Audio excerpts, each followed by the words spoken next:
Hello there, this is Reece Russell, and you're watching The Weekly Steel Chair. It's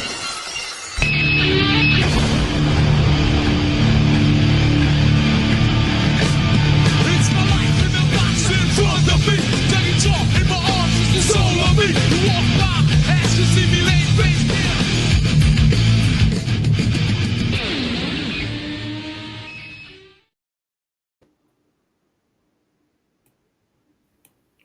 We are back, everybody.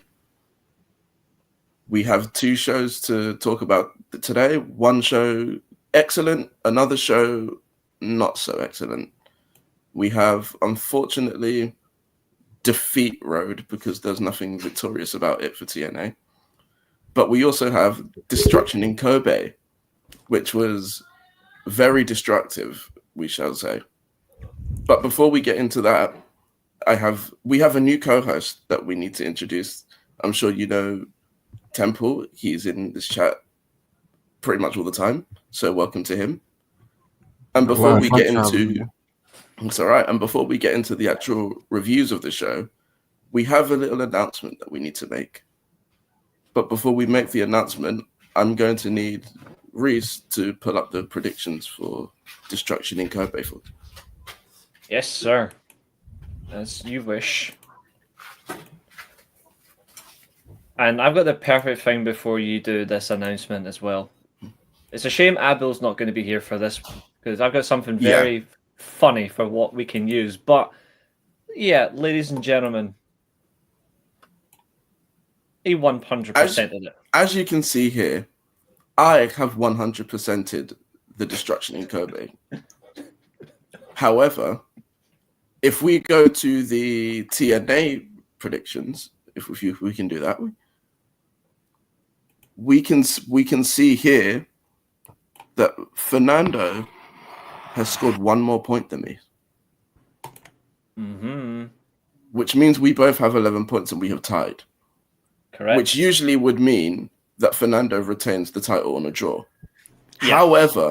However, yep. Because somebody actually got 100% on one of the predictions, we have decided that whenever there's a double prediction, so there's multiple shows to predict, if somebody actually manages to get a full set of predictions correct, the draw advantage is immediately revoked.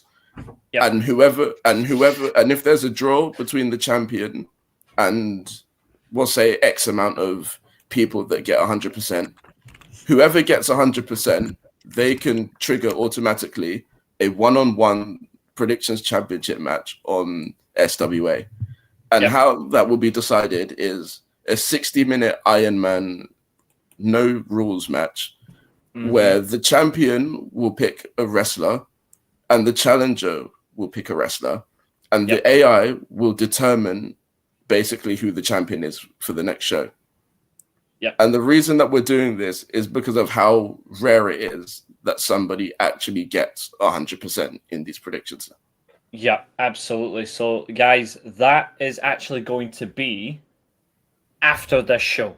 So, if you are available tonight after this stream, give me... Well, actually, the PlayStation's actually ready to go.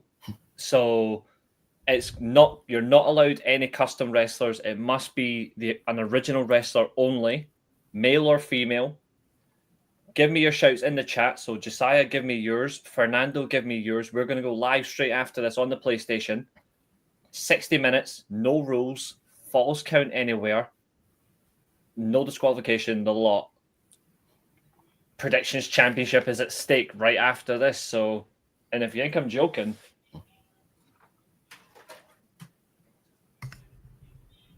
I'm not joking. Still ready to go. So if you're a fan of that shit, you know where to find us. This thing's doing my fucking boxing. There we go. that's a premeditated brawl already with my camera. But yes. Fernando, as you are the champion, I will allow you to pick your chosen wrestler first now. And it will be fully AI generated. I will not be a part of this. I will just simply be watching in style.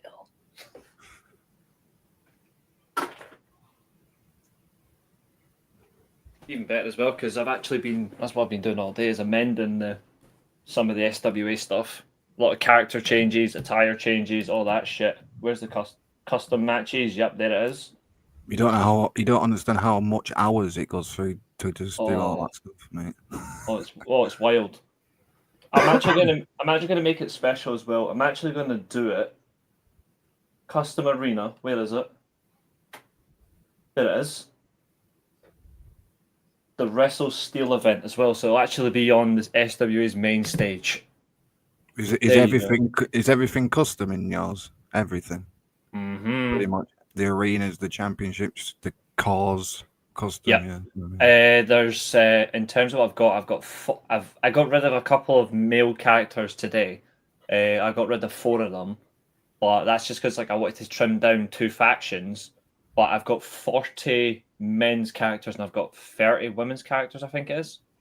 Yeah. And then I've got some original talents that are actually worth interest included, but I'll be phasing them out shortly. So, yep, when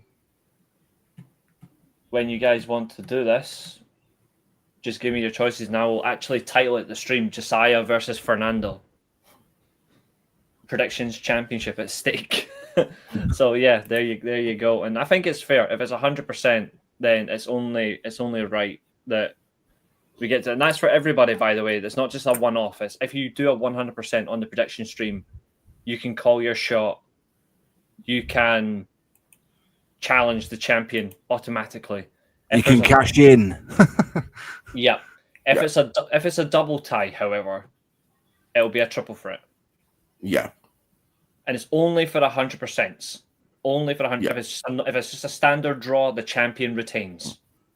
So if Fernando still wins this, then Fernandez maintains this victory, plus he keeps his draw. So Fernando's what football club does Fernando support, though? That's the question. Fernando, I sent him tissues. Fuck you, Catherine. I wouldn't be surprised if Fernando's an Arsenal fan, to be fair.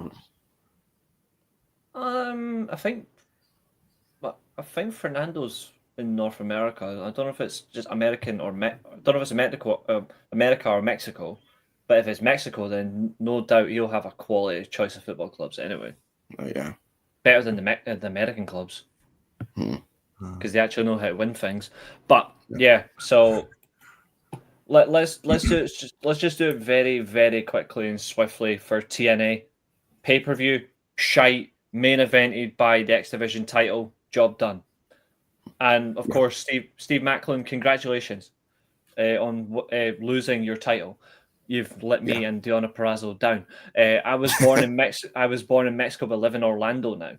Nice, Fernando. Nice. Now, I'm going to be fair to everybody on the predictions, by the way. Because Ash by Elegance, whether she... Now, your team wasn't crap, Catherine. Your team got beat. There's a difference. I still want to know how she relinquished that title with no reason. I don't know. Nothing's been released. Either she's got an injury that's serious or she's pregnant. It's got to be one of the. It's got to be one of the two.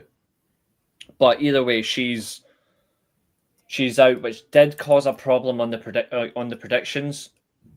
So on the show, it didn't really cause an issue because there was no title match. It changed matches, which affected predictions. So we only had what was available to us, which wasn't particularly fair. So I have made it fair. Nobody's been affected by that. How did the manage the TNA Knockouts start in a battle royal?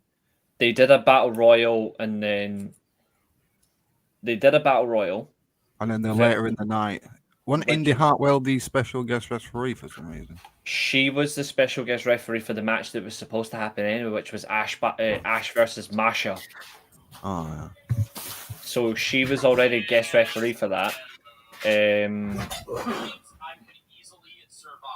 then after that, they pushed forward and they just went, "Nah, we'll keep Indy Hartwell as the referee. We're not going to give her the belt." And it pissed me off. Yes. Oh my God, this was 4 days before Christmas. That was the best accent ever. But yeah, The result, I'm like, fucking pissed me off. Pissed me off. Yeah. NXT sold their soul, and there's TNA fans that are celebrating Kalani Jordan winning that belt, and I'm like, I hope you lot burn in hell. You know what's coming though, don't you? TNA are going to get bought out at the end of the year, or probably start of the year. It's within the next few years legally, but it's well underway. Yeah. 2026 March. Yeah, WWE buying TNA. Yeah. Announced for WrestleMania 43 or whatever it's going to be. Let's not talk about 42 though, shall we? Yeah. Okay, Well, they're going back to Vegas, aren't they? So no one wants to do that again. We need a WrestleMania. We in the UK need one. Yeah. Don't we? We were we should have had 43. That would have been perfect. Though. We should have had 42, really. Yeah. I mean, Saudi Arabia can have a WrestleMania anytime. Basically, all of their shows are glorified WrestleManias. Basically. Yeah, but I don't even watch them for reasons. Same. It's horrible, but we move on. So yeah, there's your TNA Victory Road pay-per-view review completed. It was Mustafa Ali pinned Moose clean, which is weird. Yeah. Yeah, he had new interference. He had women interfere on his behalf, which is new. But yeah, well, Josiah, we've skipped the horse shit. We're moving on to the fun shit. Over to you. Okay, so this show, weirdly enough, we're actually going to talk about all of the matches rather than just G1 block matches, because every single match on this card had some sort of relevance. Even the opener, to be fair. Yeah, which we will get into, because we had a couple of big developments from a certain 3 wrestlers in that match for later on in the show. Yeah. One of which we're gonna like, one of which not so much. All I'm gonna say is I am now worried for the future of Yuya Uemura. Me too. So the matches we had were the 10-man tag between the Hontai members and House of Torture. Yep. We also then had Tanahashi wrestling Great Okan for some reason. We had, I'm trying to think, what was the third match? The third match on the card. Oleg. The third match. Exactly. You see, I completely forgot about that match because that match was not great, which we will again get into. Then after that, we had a very good tag team match between Taichi and Tomohiro Ishii and the Knockout Brothers, which I still don't know why they're called the Knockout Brothers. Because Yuta Ice literally knocks out people. Yeah. We then had, for the GHC Junior Heavyweight title, Hiromu Takahashi versus Taiji Ishimori. Mm-hmm. Decent. And then we get into, say, the 3 big matches on this card. We had a special singles match between Yota Tsuji and David Finlay, the global title match between Shingo Takagi and Gabe Kidd, and then the world title match between Zack Sabre Jr. and Rey Narita. Yeah. And I've got something to say in the Yota Tsuji and David Finlay matches as well. That actual match itself, because it's important. I have a crazy theory about that as well. Yeah. The reason why he's keep losing. Mm-hmm. Yeah. Just a reminder, Fernando, I need you to pick for this, bud.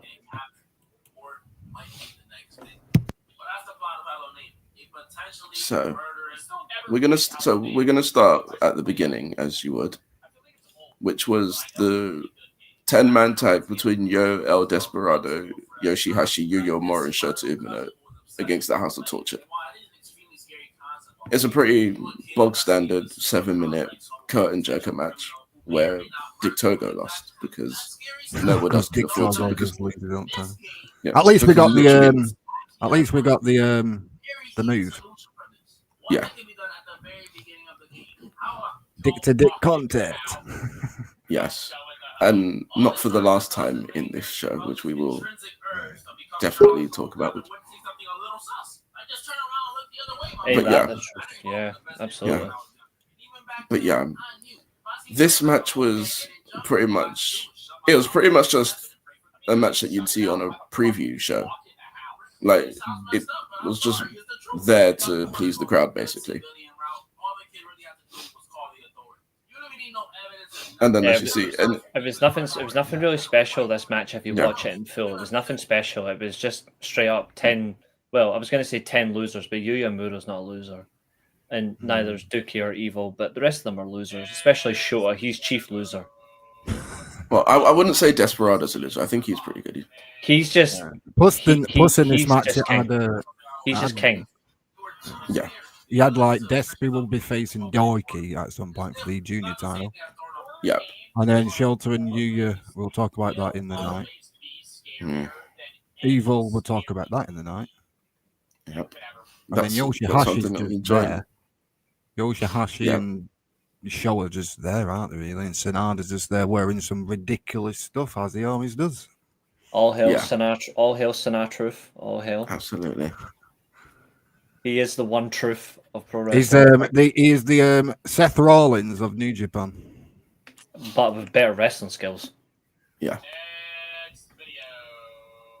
That is almighty Sinatra. Tell you who actually was really impressed in this match for me, even though at times I find him a bit odd to watch. I thought Yo was very impressive. Yeah. You know what I feel about Yo? He's the bridesmaid, never the bride. Yeah. Yo's another one of those perennial losers in wrestling. He goes for the junior heavyweight title and he keeps on losing. But I think his time is at Wrestle Kingdom. I think it's his time at Wrestle Kingdom. I'd say the easiest way to describe Yo is he's pretty much like Drew McIntyre, except at one point Yo will actually win the title. And he won't bottle it after 5 minutes. Yeah. I think he should take it off someone. I know I might get hit for this, but I think Sho should win the junior and then Yo should beat Sho for it. Yeah. I wouldn't mind that actually, because they two have got great. But that would involve Sho beating Despe again, which would be a choice. Don't forget Despe's like so many reigns from the old time record as well. Yeah. Which is I think it's Liger with 11 defenses. I think Despe's on 9 now. He's on 8, so he's got 3 more to go to matches. Yeah. So you'll beat Doki, you'll beat probably Doiki, probably Ishimori again or Hirimu. There's your 3. Yeah. Then you'll get it at Wrestle Kingdom. Let's see. Just having a look.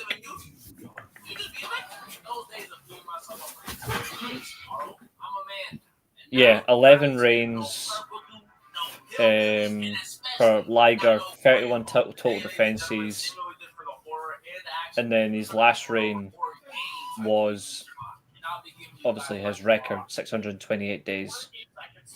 Yeah, no one's beating that. Yeah, that'll never get topped ever. But yeah, he defended the most defenses of that might. point. Despy might break the record of defenses though. Liger's 4th reign is actually shocking. He held the title for 58 days and he never defended it once. Same with Pegasus Kid. Is that the person who shall not be named? But I will name him. That is the person who shall not be named, but we will name him. Because he was a good professional wrestler. Horrible human being. When Liger took the belt off him, he was champion for 74 days, and then this was Liger's 2nd reign, and he defended it twice. Crazy. In terms of defenses in total, Despy's on 8. He's got a couple of more defenses to break the record. I think he'll do it, me. I think he's the best junior in the world. Yeah, I think he will. Jushin Thunder Liger's 400-day reign, he defended the belt 8 times, more times than his 600-day reign, actually.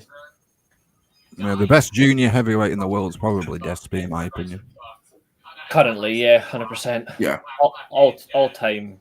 No one touches Liger. Prince Devitt as well. The great Sasuke was good back in there. He was quality. Straight back at you, Zach and Tina. I hope you feel better soon. It feels like there's like a national day every time we do a stream. Oh yeah. Yeah. Next week it would be National Banana Day. Yeah. Oh, we've had that. That was last month, I think. National Banana Day. Takahashi did have, when he held the belt for a full year. Yeah, that 2 was years ago. That good. was seven title defenses. He is currently now on 8 defenses. 266 days as champion. Yeah. Come on, Despy, let's break the record. Yeah. And then lose to Yo. And then use to Yo, yeah. Yeah. at Wrestle Kingdom. There's no way that no one's topping Liger's total anyway. 31 days. 31 successful defenses. Oh, and as soon as we talk Liger, the #1 Liger fan pops up in the chat. Oh yeah. Speaking of Liger, hold on. Oh, wrong one. That's abuse. Talking about the juniors, I think Francesco Akira should have a good year next year. Oh yeah, 100%. Well, that depends on whenever he comes back from his wrist. Yeah, I think he's the runner for the next year's Best at Super Juniors, I think. I think he should have won it this year, personally. Good shout, that. Fujita had a good... I was like... wanted Fujita to win the juniors this year, like really badly. He should have won the belt, mate.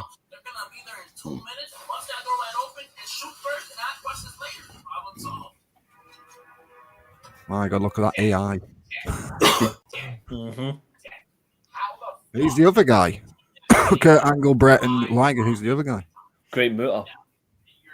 Right, is that supposed to be the Great Muta? And we put emphasis on the word "great" here. That's Great Muta with beef on. The Great Beef Muta. Old times, fun times. But aye. Yes. That first match was just a load of nothing, really. It had some story in it, though, but it was kind of boring. Yeah. Story that didn't need to be told on this card. You could have just done that on any preview show, and it would have been the same. Yeah, Dolky wants the junior title because he never lost it. Yeah. That was horrible, what happened to him. Yeah. Poor guy. I do like Dolky, but I didn't like him when he joined the House of I can't say it on here, can I? You can say Torture. it. House of Dickheads. Ah.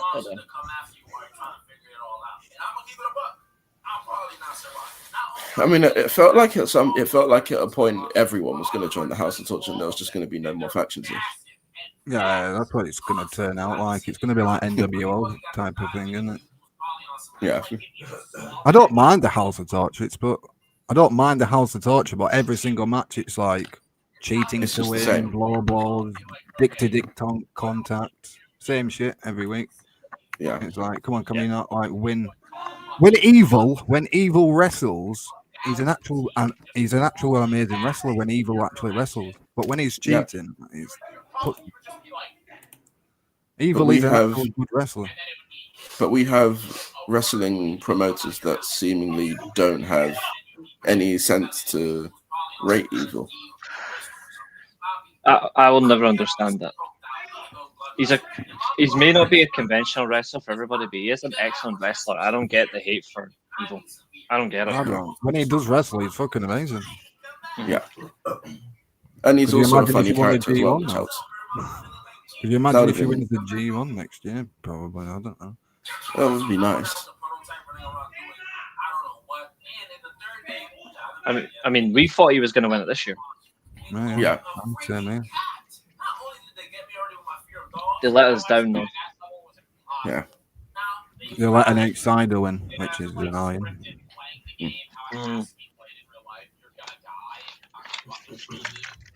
Ain't that the truth?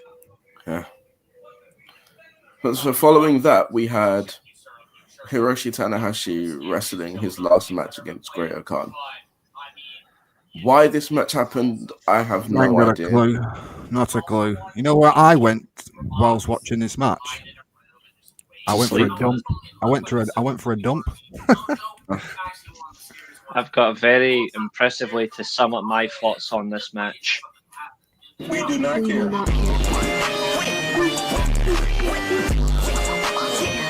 We do not care.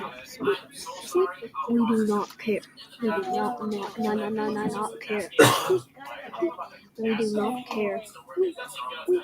We do not care. We do not care. We simply do not care. No. Great-O-Khan's not a very good singles guy anyway. This match is that bad. I put it on par with Cody Rhodes versus Roman Reigns, Mania 40 and 39. That's how bad that is. I thought 39 was okay, actually. I thought 40 was just about nostalgia. 40 was just House of Torture times 10. But 39 I thought was right. I just think both matches were shit. I just think both matches were shit. That's why I put them on comparison. I like Great-O-Khan, but he definitely doesn't. Great-O-Khan is good when he's in a tag with Hanari. That's about it. Or Jeff Cobb when he was there. Yeah. Great-O-Khan's a good tag wrestler, not a singles. Catherine was the only person who picked Great-O-Khan in the predictions. I couldn't believe that one. The eighth. My dear Lord. Yeah. Bravery.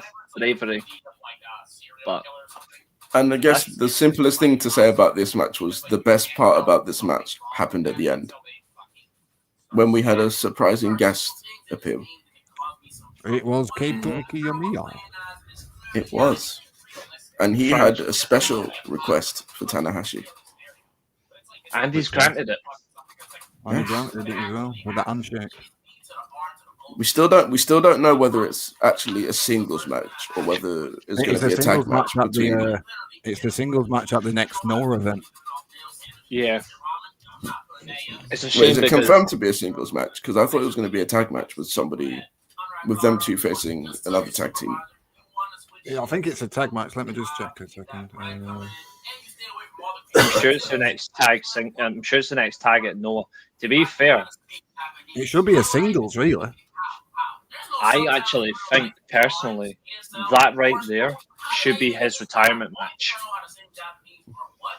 What, a Noah guy Tanahashi putting over a Noah guy? That's not going to look very nice. No. Tanahashi's not losing his last match, though. The funny thing is, I think by the end of that, I reckon Kaito's soon going to New Japan. Tanahashi's last ever match should be Okada. I wouldn't mind that. It should be Okada, I think. It should be, but he's not going back there because he's too busy pissing about with Don Callis. On this retirement tour, we should be having Tanahashi versus Okada, Tanahashi versus Omega, and Tanahashi versus Ibushi should all be on this retirement, and Shibata properly. Right, so the next Noah event is Wrestle Odyssey. The main event is going to be Kenta versus Masa Kitamiya, the N1 victory winner, and then the semi-main event, Tanahashi versus Keita Kiyomiya. Oh, so it is a singles match. So it is a singles match. Yeah. I was trying to make it what that was, but whoever was screaming in the background caught me off by surprise. I don't know what that is. Yeah, that should be interesting then, if that's a singles match. Yeah. Yeah, Kenta and Masa Kitamiya is main eventing. And then I was also thinking that Tanahashi's last match could be against AJ Styles or Finn Balor, because WWE, they're not really doing anything with them anyway. Yeah. Surprised AJ Styles didn't take the title off Dominic, really. In France or something. You know what? And it would have made sense considering John Cena's never been IC champion.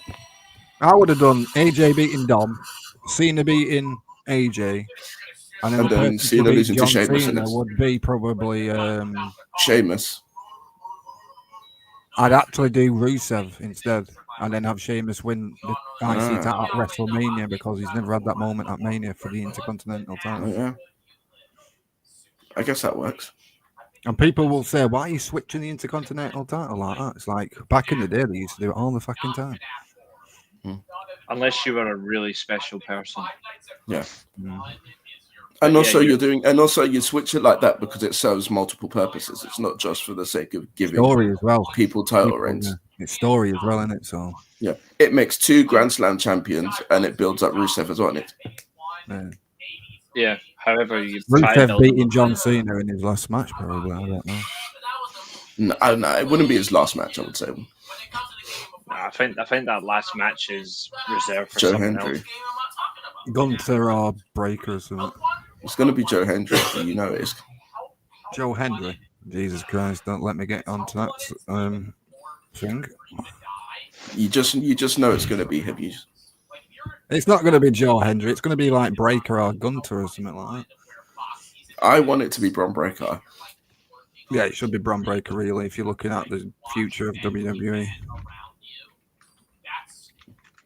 Now let's get into the next matches on the card, shall we?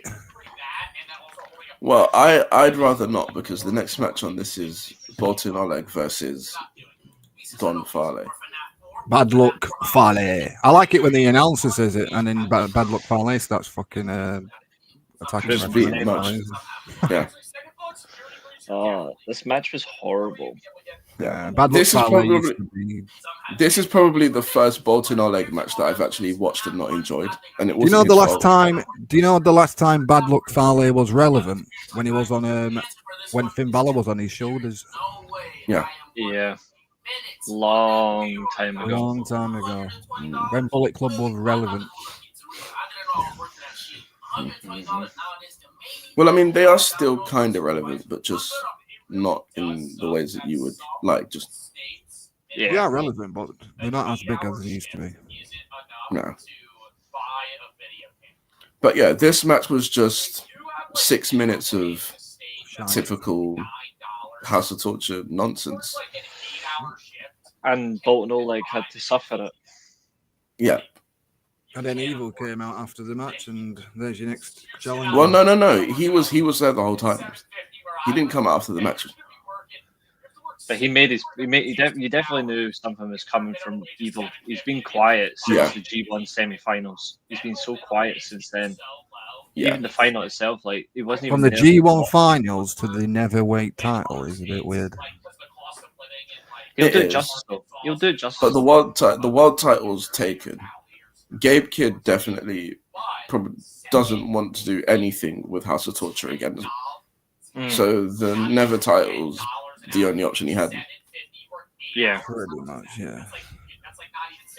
there's not much you can realistically do with Evil at that point. Yeah. That's the sad reality. Like what's he gonna do? Take the belt and spray it black again? Probably will. I mean, you could do that to the global title when he eventually regains that. If he eventually does, he'll definitely spray paint that strap black. Yeah. Oh god. I'm like, But oh. yeah. Yeah. But yeah, he attacked Bolton after a pretty awful match and basically told him, I'm the next challenger and I'm taking the belt and there's nothing you can do about it. Yeah. King of Pro Wrestling is serving up some really good matches for that, and it's only 2 weeks away. And we're getting some good matches on a bloody pedestal already. I'm like, dial me in. I'm like, I've also noticed something really odd, and it's something that Zack Sabre Jr. mentioned in his post match. There's no power struggle, and there's nothing in between Destruction in Kobe and it's just the in AEW's Wrestle Dynasty, I think, isn't it? AEW New Japan Wrestle Dynasty, is it?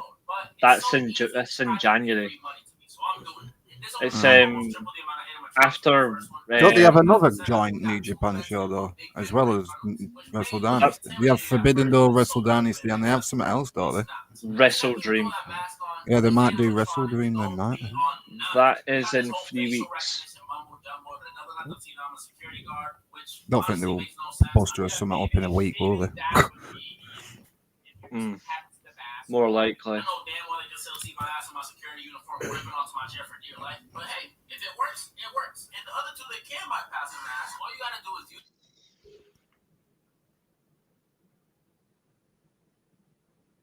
Well, that was awkward. Joshua. He'll be back. Just probably a little connection there. At least it stops the little bit of the sound in the background. I wasn't sure what that was. I don't know if it's his TV or something. Wait for him to come back. The next match is the icing of the cake for me. Yeah, it was the exact same amount of time I got as the GHC Junior Heavyweight title match, but the tag title match was outstanding. Fucking banging. Wasn't it banging though? Oh yeah, it was a brilliant watch. Like really exciting matchup that we got there from Oscar and Yuto Ice versus Tai Chi and Ishii. I'll drop them down just for a little bit until he comes back. I'll let you take the reins on that one then. I know you were looking forward to this one, so I'll let you take the reins whilst I grab another bottle of juice. Yeah, so the IWGP Tag Team title match was pretty, in my opinion, the match of the night. And seeing these two guys go through the Young Lions system and going on excursion to like Austria and Germany, winning tag titles there and stuff, seeing them coming back and destroying the tag division was an icing on the cake tonight. If Yuta Ice does go singles, he's going to be an absolute beast. Not putting anything away from Oscar or anything, but I think Yuta Ice, if he does go singles, it's going to be an absolute ace. Yeah, I think he'll thrive as a single. I think he's got the. I don't want to directly say, Oscar is like the weak link, like the Marty Jannetty type of guy, but I don't think. Yeah, I didn't want to resort to that, but yeah. Because it's never. It was probably the match of the night for me, and yeah. Seeing these guys go up from like young lions and develop into real men, as they say, and then destroy the tag division and win the tag titles tonight. And Yuta's move when he goes into the corner, he starts fucking shouting "Bumbaclot." That is amazing. That I swear to God. It's just the way and the finisher as well is pretty good as well. They actually have a really good dynamic as in like a tag team as well. I agree. Really well. I like the dynamic pace that you get from Yuta Ice. Like he's very quick. Strike wise, he's very underrated striker. Whereas Oscar, it's very good technical ability and power. Yeah, technical and power mixed into one, and they complement each other really well. And very good fits to the War Dogs as well. Yes. Very refreshing considering obviously the deceptions of Clark Connors, etc. Absolute letdown that he is. Cowboy cunt is what I call him now, but yeah. It was a good match, yeah. Very pleased of them going through. When people say New Japan don't create stars, there's your answer. Exactly. It's just and when they say like New Japan's dead or it's not like the same anymore, like Tanahashi's gone Okada, Shibata, Ishii is not rarely there, he's in AEW, and all the oldies have gone to other places. I like AJ Styles and that Finn Balor, all the OGs of New Japan. Exactly. But in my opinion, we were seeing that back in the day when the Great Muta, the original four Musketeers, the original four Musketeers, and then when Okada, Tanahashi, and Shibata was the three Musketeers, and then when they left, this generation's Musketeers of Shota Umino, Ren, Narita, Yota Tsuji. That's the future of the New Japan. These are the future of the tag division. Yuya Uemura's the future. Bolton Oleg's the future. Francesco Akira's the future of the junior division. Yes, massively. It's not just that as well. Like for the longest time as well, New Japan's biggest problem was they kept relying on Tetsuya Naito, and it's not Naito's fault. Naito's reliable. He is a star. He could lead whether any division. You put a belt on Naito. Naito will run through brick walls. to take you far. But if you've got nobody behind him to carry on, it's hopeless. That's why they struggled. That's something we said about the G1. The G1 tournament was good, but the problem was they weren't selling out as well that they deserved. And it's because they didn't have someone star-wise like a Tetsuya Naito. And the only reason the G1 final itself did so well is because obviously they put Takeshita in the final. So And you then want to see, and you want to see the outsider get beat. It didn't happen. But Tetsuya Naito actually spoke about the G1 final and then tickets soared. So it says a lot, like how much that guy really does care about Japan, even though they were wrong to let him go. Like stupidly. And Bushi as well. Bushi left, boom. There. He's doing He's with Naito. Yeah, they're both together. They're in the UK, aren't they? In Rev, I think. Yeah, they are. Yeah, they've changed the name as well, haven't they? They're called Los Tranquilo or something like that. Los Tranquilos. Yeah, no longer LIJ. My faction is dead. Same. I've got a T-shirt of Los Ingonables, me. Same. Favorite faction of all time. Not of all time, but it's one of my favorites. Yeah, I got an LIJ shirt and a Bullet Club shirt. I'm a big LIJ fan. I hate the fact they're no longer around, but yeah, he's back. He's back. He's here.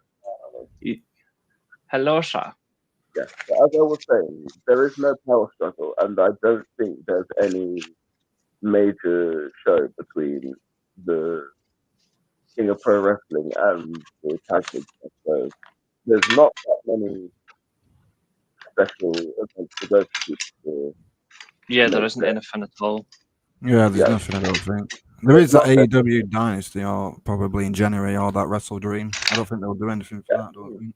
Yeah, it would just be AEW talent for Wrestle Dream, I think. But you're correct. Like, that is upcoming. That is 3 weeks' time. But it's a shame, really, because it's. What did you think about the IWGP Tag Title Joshua? Oh, that was a lovely match. It was a banger, wasn't it? And it was a match where, for once, the right winner was given to us. Yeah, I think these two are going to elevate the tag division. Yeah. They need to, because the tag division, since there was an excursion, was a bit poo, in my opinion. You also need to change the name for that one, because I don't know what.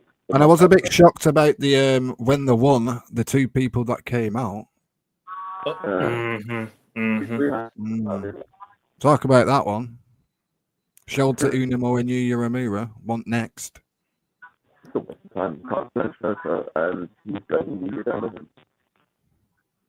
Yeah, I think your headphones are a little bit fuzzy audio. Might just be the headphones. Yeah. Yeah, I realized I could actually change it from the mic to my headphones, but I didn't know how that would be done. StreamYard's a bitch for that. Yeah. Yeah, this tag match was very good. The next challenges are Shota Umino and Yuya Uemura, which is an oddball team, but I kind of like it in some way. But Shota's first ever singles belt is going to be a tag belt, which it doesn't sit well with me whatsoever. Well, then it's not a singles belt, it's a tag belt, isn't it? Well, his first championship in New Japan is going to be a tag championship if he win. I don't think they're going to beat these. Not on mine, Ellie. No.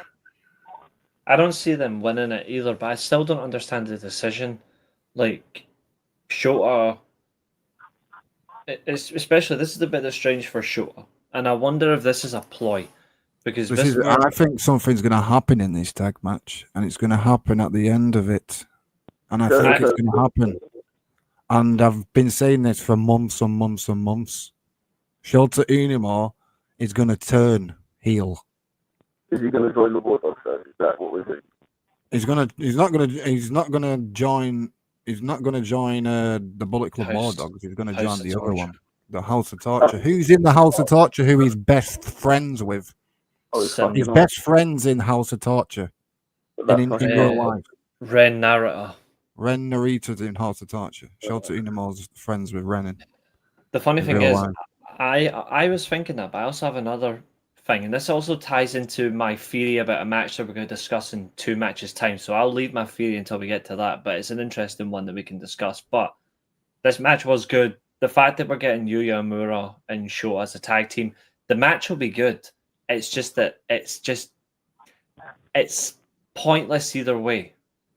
Like, quite frankly, unless Shota and Yuya are a deliberate scapegoat until the World Tag Team League. League Tag ends. League. Yeah, until the Yeah. World Tag League ends, which I'm hoping, as me and Josiah are in the same wavelength, we hope Bishamon wins the damn thing.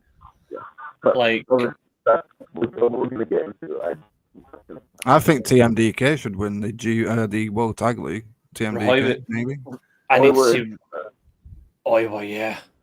Yeah, Oiwa is who's going to be partner. Vegeta. Vegeta's a genius, and he's got a partner. What about Owa? Oiwa, Oh. I expect to be in.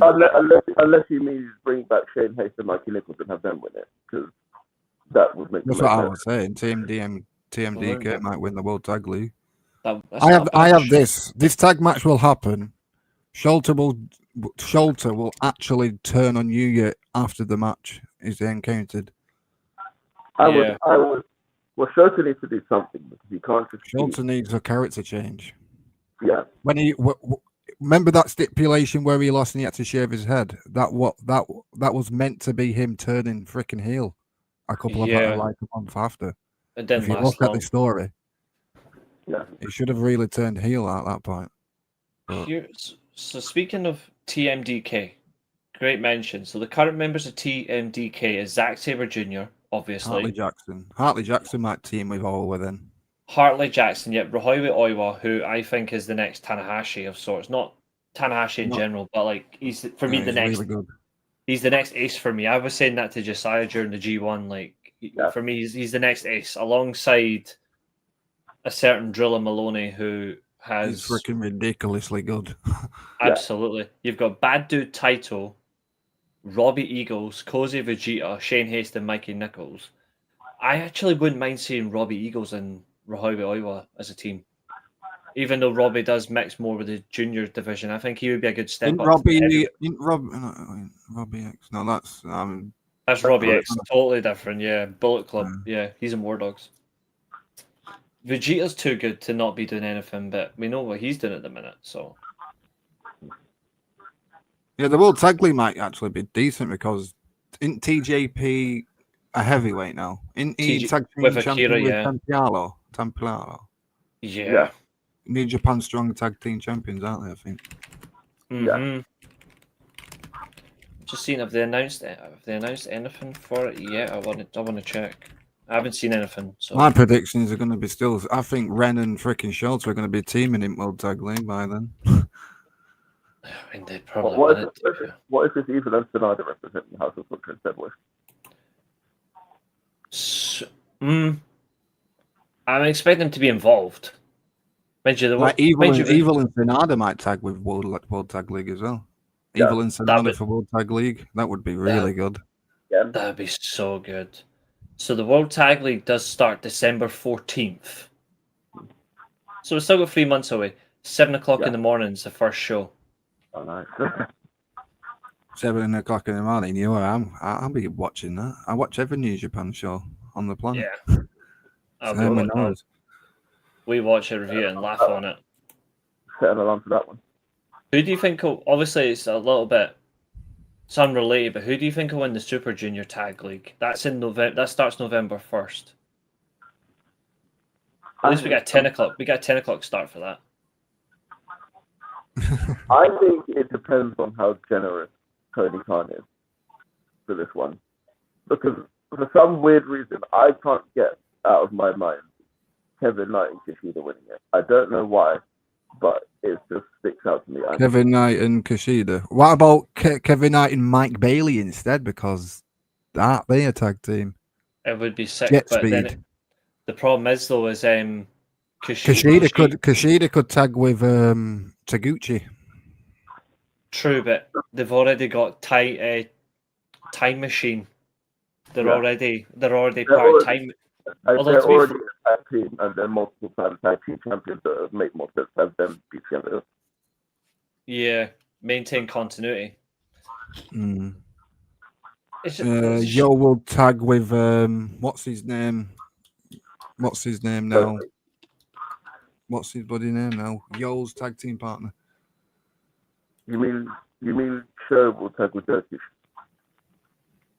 Show will tag with probably Doki, tag with Doki. Yo will tag with I forget what his name is now. It's on the top.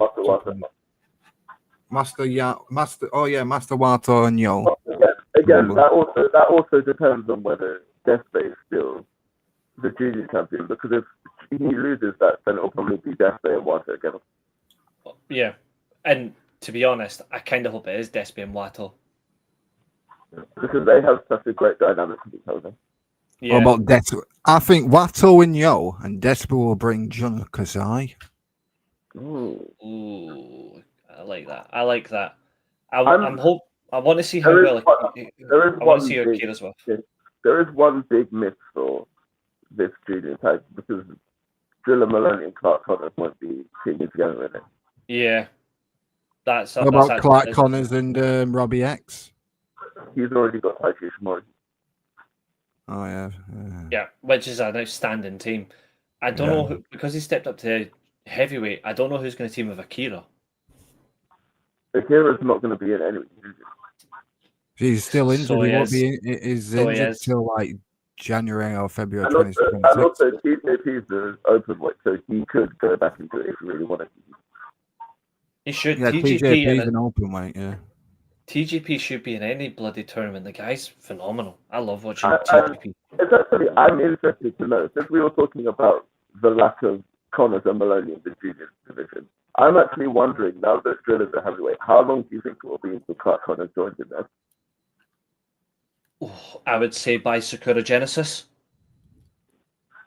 I would honestly give it until spring next year. Sakura Genesis, I think he'll be flying in that heavyweight. I think he'll be like, I've had enough. Put me in the heavyweight. And do you reckon they would be put together as a tag team, or do you think they'd both be singles? Singles. Do you think they'll be in the World Tag League as soon as like December though? I would love it, but I can't see it happening. I think Driller's going to want to continue the 2025 he's had before he got sidelined, because he's had a phenomenal year as a single. And the G1 proved it. I think Driller should win the Never, man. Yeah. Driller should be contention for a title next year, without a doubt. I would honestly have Driller win the global title. The never open weight title. Honestly, I would put the global title on Driller. I put that strap on him right now. Having beat Oleg instead of Bloody Eagle. Not a bad idea. You could do a triple threat at Wrestle Kingdom, to be fair. Could do that, yeah. Driller on who else did you put in there? Evil. Driller, Evil, Oleg. Yeah. Not gonna lie, that would honestly be good. That would be a great watch. Plus, we've got tensions with House of Touch and Bullet Club Bulldogs. They'll always have tension. Yeah. Well, mainly people in Finland. Mm-hmm. I think it all just depends on what, as you say, Josiah, I think you're absolutely spot on. All depends on what Tony Khan is actually willing to give up, because also if he is allowing it, it could let the like a Nick Wayne, etc., come over and do the Super Junior Tag League as well. What with John Oliver? Nick Wayne and Kip Sabian then. Yeah. Sabian and Wayne would actually be very good for the Tag League. You know who I would love for the World Tag League? I'd love them to put Brodido in there. Yeah. Brodido in World Tag League? Yeah. Not gonna lie, that would be unreal. That would be good though. Like FTR. FTR would be good. To be fair, Josh Alexander and Hechicero in the World Tag League would be good. Yeah. I wouldn't actually mind that, because they would make a lot of sense as a team, like two just technical powerhouses. I don't think Bishop Khan and Toa Leona. Yeah, Gates. Yeah, that would work. They was in the World Tag League once. I think it was 2 years ago. I think it was couple of years ago. Lashley and Benjamin would be nice to see in World That'd Tag be great. League. Good to see Yeah. Benjamin there. Yeah. Shelton Benjamin in New Japan, that would be freaking unbelievable. Have you seen his matches in New Japan? Oh, Yeah. yeah. Oh my brilliant. god. Like the same event that MVP becomes the first Intercontinental Champion, Shelton Benjamin is tearing up in the opening match. Like, No, he should have won that belt. He should have been the inaugural Intercontinental Champion.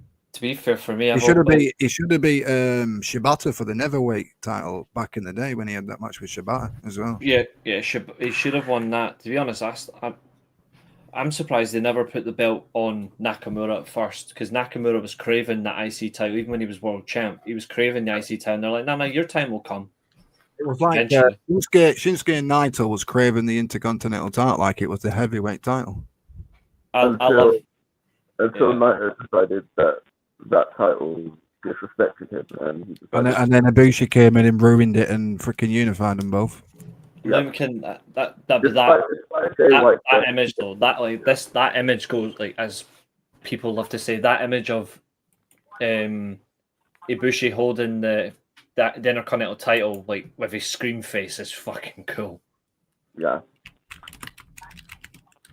But then, See if I can- Young Bucks for World Tag League? No. Nah. Where is it?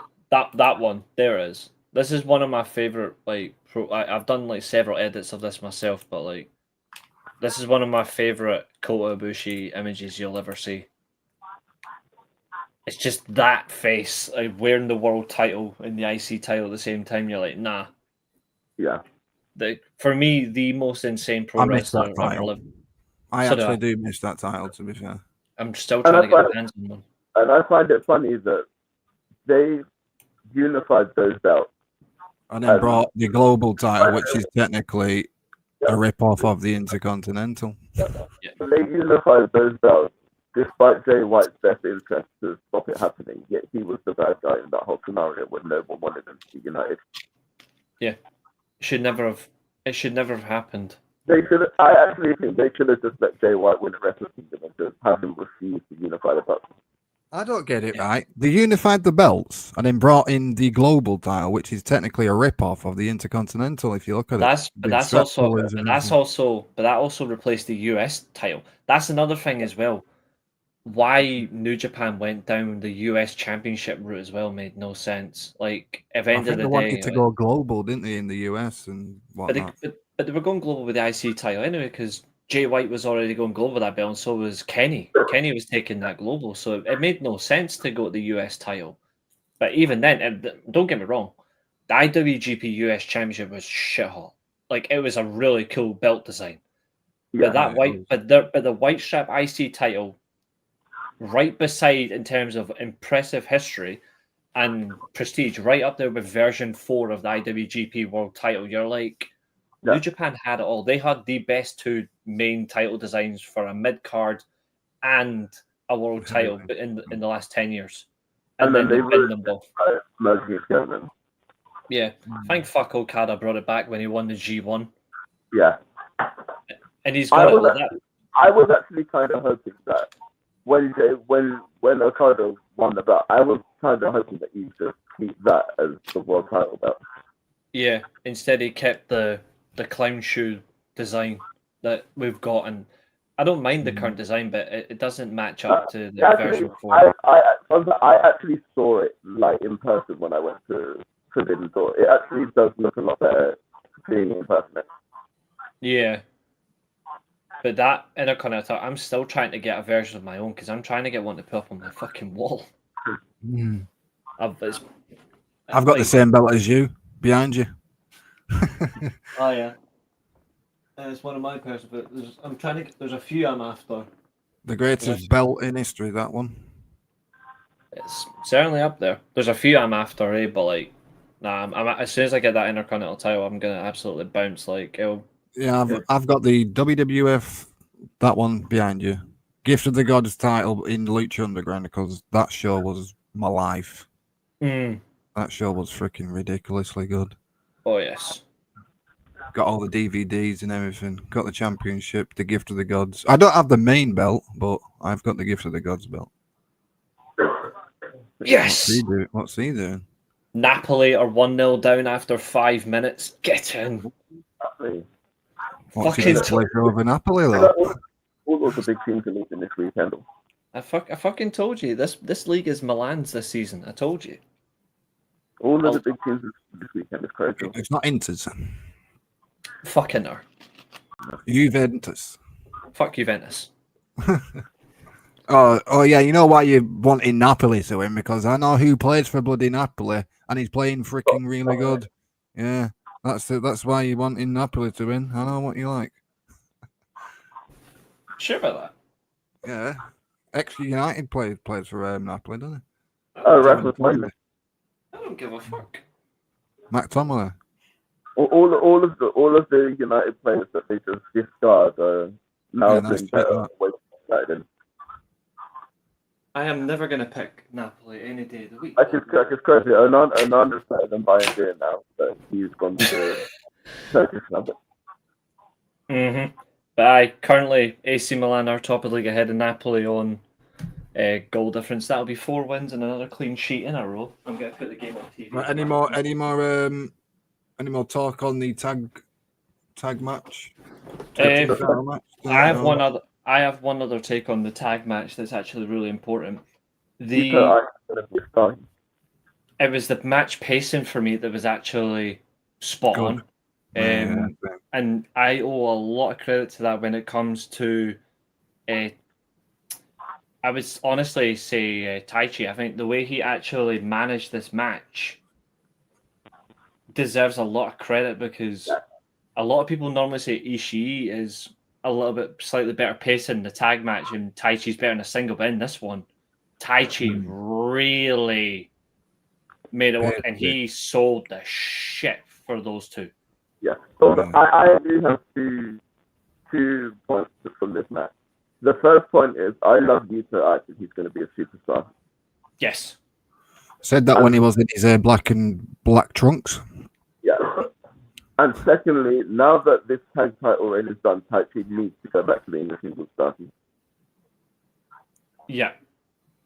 I need to get back to seeing him keep people's heads off the sun. It's time for the IWGP tag team division to step up now with these two. Yeah. Because it really needs to. Yeah, but you ain't going to get that with Shota and Yuya. I don't think you're going to. These are not going to lose in the first defense. Never. I don't even know if he's just going to have beat them. Yeah. I don't know. Either just let them just go through the entire tag division. I would do that, me. That's how you create stars, and they created stars in the first time they came up from Excursion. Yeah. They attacked the tag team champions. Yeah. And beat the tag team champions. The good thing about New Japan as well is where their strengths are. Their strengths are the juniors, and their strengths are the tag teams. Find your feet with the world heavyweight division again. You'll be fine. The global division is pretty much in and out solid. The never openweight division has never been much of an issue anyway, because literally anyone can fight for that battle. It doesn't matter. Yeah. And I'll say this, and I'll probably get hate for this if anyone's watching on the replay, but in my opinion, New Japan develop young stars better than NXT. Oh, absolutely. Yeah. Like, here's the thing. New Japan develops wrestlers. NXT develops botch fests.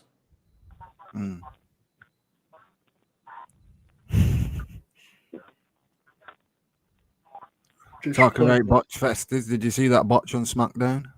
Oh yeah. I saw Jade Cargill's skull. She needs to get down to NXT. That woman, she's dreadful. I think she needs to quit some wrestling in general and just go to Hollywood. Just be a bodybuilder. I think she should go. I don't really like Jade. I didn't like her in AEW. Didn't like her in WWE. Never liked Jade. Don't get the appeal. She just got the stature and figure. That's it. For all the Tony fumble chants that they like to throw at him, he clearly didn't get it wrong with Jade. He found a niche for her, because you can tell, like, she has no interest in learning the business. I don't get all that Tony fumbled this character. No one in the wrestling community say, "Oh, Triple H has fumbled this and that," have they?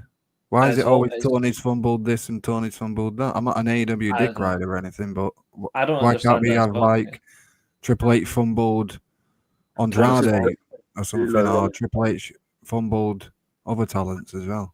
Fumbling Tony Storm's his biggest fumble ever. Triple H is fumbling Drew McIntyre. Yep. Yeah. Well, to be fair, with Tony Storm, the damage was done long before Triple H got anything to do with it. True, but he could have at least stepped in and tried to do something with it, but he didn't. He could have. But she was screwed anyway. I feel bad for her. I don't anymore. She's in the right place for her, but that's a circumstance where if you don't take someone seriously, you're going to lose them, and they lost big time. But Yeah. aye. Right, next From match. Next match. Yeah, from a beautiful tag match to a match that went the same length of time in a singles opposition. And I predicted this. I knew it was going to be a title match. It has to be a title match. Yep. I mean, you predicted the opposition winner, and I told you it wasn't going to happen. But, of course, that's just pure luck. But it was the first GHC Junior Heavyweight Championship match in Kobe for the first time since 2004. And it didn't disappoint either. It did not. Plus, Ishimori is a former two-time GHC Heavyweight Champion in the process as well. Mm-hmm. And He's a phenomenal wrestler. And he also has the most defenses in that belt history. He does. Doesn't Kanemaru have the most defenses as well? No, he does not. I'm sure in Kanemaru, the most defenses and the most reigned. Kanemaru's got the most reigns, I think, but Ishimori has the most defenses. Let's have a goosey gander at this. Hold on, I got it here. There, go on. Just having a look. Oh, there we go. Let's see. Here's the actual proper record. Hold on. Kanemaru. Yep, sorry, my bad. Yeah, Kanemaru. 1,876 days combined reigns. Combined days as champion. 7 reigns total. 28 defenses. Second best is Daisuke Harada. 909 days. 18 defenses. Hayata has 19 defenses in 765 days. Ishimori has 3 reigns and 12 defenses. Yeah. Same amount of. Same as Kenta. Yeah, but we're talking like single reigns. So like Ishimori's got the most defenses in this one single reign. Yeah, in a single reign, he definitely has the most. Daga has 6 defenses in 1 reign. I'm just looking at the rest. 6, 5, 5. 6 from Harada in 2017. He held the belt for over a year, 394 days. Taichi Ishimori, 10 defenses. Taiji Ishimori, there it is. Great, there it is. Great Voyage, 2013, 405-day reign, and he held it all the way to Great Voyage in Tokyo, Tokyo, the following year. Taiji Ishimori, 405 days, 10 title defenses. Yeah. That was 12 years ago. Yeah.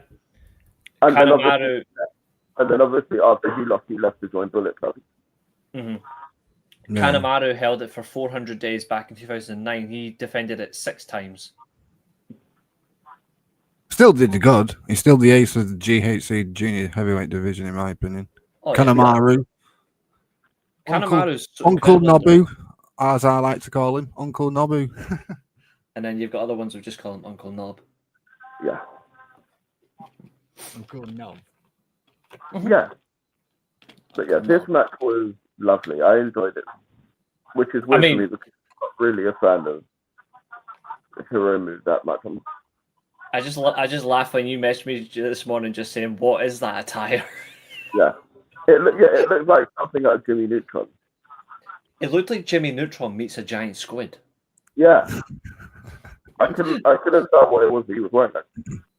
What's up, Abu? Good to see you, brother.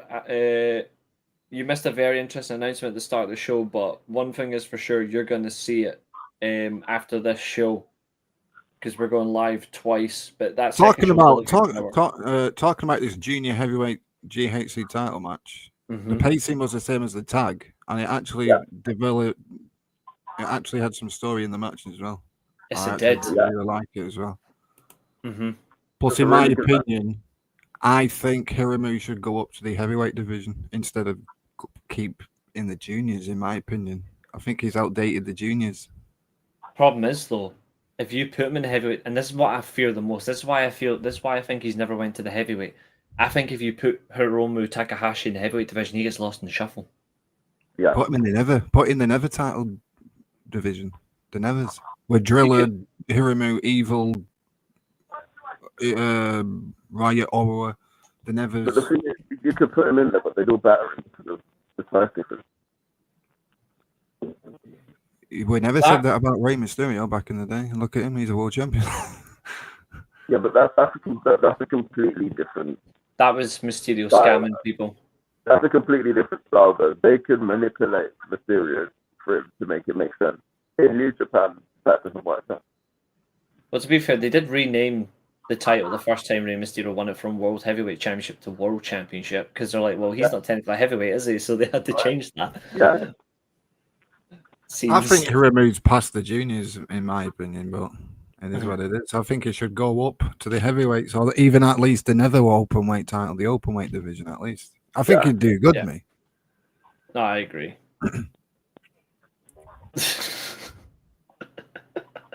Fuck's sake, Abu.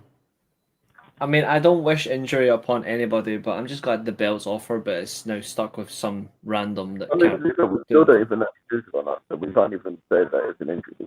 Yeah, I think somebody just played the Piper and plumbered her.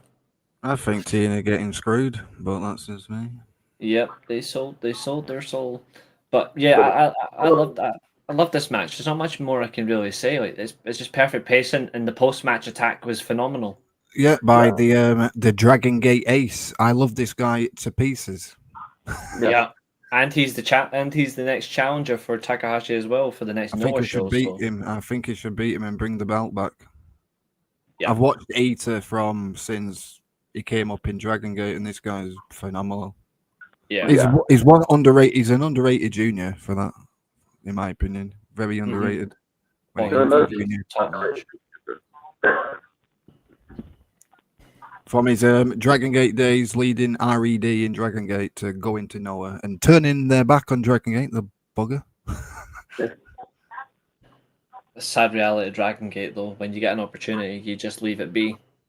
Yeah, they're still doing good. I still watch Dragon Gate all the time, so it's nice to see Ita doing well in other divisions and other promotions. Yeah, absolutely. So Abel's asking who is the prediction champion, or has Fernando retained? Now, if you go back, I would ideally tell you to go back to the start now and watch that before it gets spoiled for you. Yeah, Abel, quickly restart the stream. Well, not fully, but like jump in like the first 2 minutes of the stream, and you'll see exactly what's happened. And a little bit of cockiness from Josiah as well, but absolutely, jump in. Yeah, we go from that match to the first of the big three matches for this show. So it was Yota Tsuji versus David Finlay. I'm actually kind of glad I got this one wrong. Like, I know I had David Finlay winning, but for different reasons. But I'm also kind of glad that he lost as well, because I like the development, the wildness of him on a losing streak. I see it a lot more now. Like there's something in it for me. Like he's going to lose his top. He's going to lose it. You think David Finlay is going to be vicious now? Watch this space, because he's going to get even more vicious now, losing all these matches. I said I had a theory. And this is it, right? I'm going to paraphrase a very shitty promo, right? And I'm actually going to make it better. So instead of a chief with no tribe, I see a king with no army.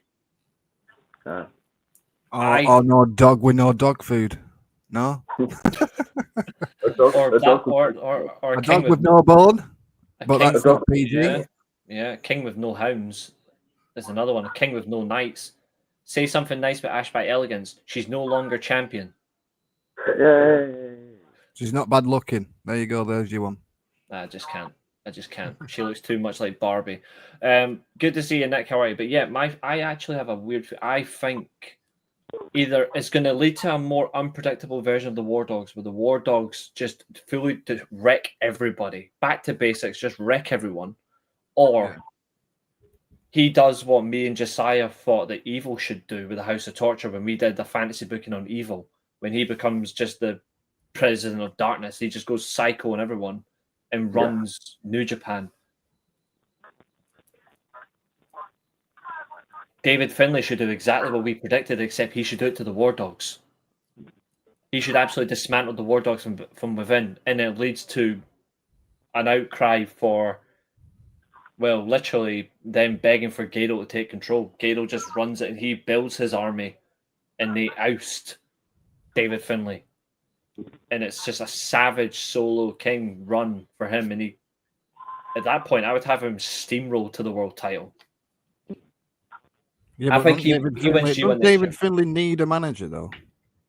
No. I don't think so. I think you put him on his own and he just wrecks everyone. I think he wins the G1 next year, unbeaten. I think he will go the whole G1 undefeated. My money's on Yota. My money's on always Yota Tsuji to win the G1 because I'm a massive fan of. I love Yota. I think it'll be Yota versus David Finlay. David Finlay in the Wrestle- final. You're like one of those people that would used to say Man City are going to win the Champions League every year until they actually did it. Oh, I never did. I wrote them off. Well, of course you did, but like, you never support them. I love Yota Tsuji though, but I honestly think David Finlay will win the G1. He won't take the title shot early. I think he'll wait till Wrestle Kingdom. Yota Tsuji will win the belt, and it'll be Yota versus David Finlay at Wrestle Kingdom 21, and Finlay beats him in the middle of the ring. Mad thing is, it could happen. I also predicted that it could happen. I had an interesting scenario where somehow Finlay goes into Wrestle Kingdom 21 as the champion and he uses Jay White. I think that ban, if Jay White ever gets to wrestle again, that ban is getting lifted. Yeah. And if it does, thank God, because we need David Finlay versus Jay White one more time. Yeah. If Jay White's clear, He's the next New Japan and AEW joint event could be decent one-on-one. I've always Wrestle had Dynasty night before Wrestle Kingdom, maybe. Yeah, he is literally the best counter wrestler in I've a long always time. I've always had this hope ever since this whole band thing. I've always hoped that Jay White would somehow end up winning the IWGP World Heavyweight title and then basically forcing them to lift the band because he's the champion. I mean, it would be fun. That could be like a Forbidden Door thing or something like that. But like, if he ever gets to wrestle again, we need that to happen. The fact that they've now recruited Ace Austin into the Bullet Club, Bang Gang, I love that. That's a great recruit. Wasn't he already in Jay White's original Bullet Club anyway with Chris Bale? Yeah, he was. He Yeah. was, right, yeah. And I think Chris Bale will go there when he eventually leaves TNA. I think Chris Bale will go there. And he's still injured. You reckon that he'll be able to wrestle him? Oh yeah, 100%. Ace Austin is incredible, Fernando. Fernando, funnily enough, finally you're back in the chat. Right, Fernando, this is for you. And you need to think this one carefully. Yes, you do. Where is it? Fernando, I need you to do this, dude.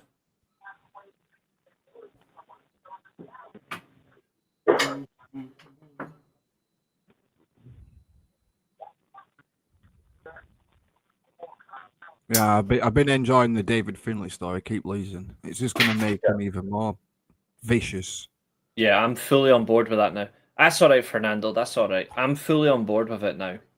Who do you reckon Finlay will beat to get himself back? You know, for the longest time, I said to you that maybe Gabe Kidd and David Finlay eventually will split, and that's his win. But I think, I mean, it would be fun. Yeah, that's a good shout, Hiroki Goto. Goto, yeah. But I think there's an even better win for him, and he needs it. Sonata. What about Evil though? Nah. Didn't he? No. He's already As beat much. Didn't Even though Evil beat him in the dog pound match, didn't he? In the he dog made collar him, match. he made them pass out, to the but then the dark, Finley's the back, dark but then scorpion. Finley beat him if you want. Yeah, I think Sonata's got to be the one because the way Sonata betrayed him was fucking crazy. Yeah, that was horrible. Sonata's literally been a slut for factions the past couple of years. The fact, he's like one of them guys who just go from woman to woman, isn't it? He has no faction loyalty. That's what makes him so dangerous. Yeah. That's why I think it should be Sonata. Sonata should be the one who loses the. Oh, that was a great save. That's who I think should end the streak. Finley's got to not just beat Sonata, he needs to absolutely pummel him, and he needs to beat him with a bloody oblivion. Into Oblivion, it's called. Into Oblivion. I just hate that it's not a finish anymore.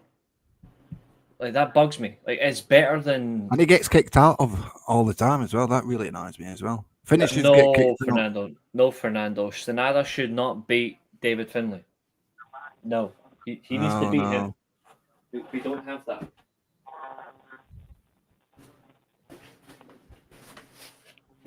The way that Sonata betrayed the War Dogs, he needs to get David Finlay needs to dish revenge. So that's what's going to then that kind of be kind of nonsensical. That's another good point. I still think that Sonata and Evil's going to be in the World Tag League together. They'll be a good team. They'll be a seriously good team if they do. I wouldn't put your money past them going, not all the way, but most of the way. Don't know if it's headphones or something, I don't know. Is it mine? Hold on. Tell me if you hear it when I mute myself. Yeah, I can still hear it, yeah. I don't know if it's. Let me see if I can. It's definitely not me. I'll just see if it's Josiah. Hold on. 2 seconds, bro. Is it Josiah's headset? Yeah, it should be, yeah. Let's see if unmute him. Yeah. Yeah. I think it's your headphones, dude. I don't know what's going on. I think they just hate you, mate. I think your headphones just hate you today.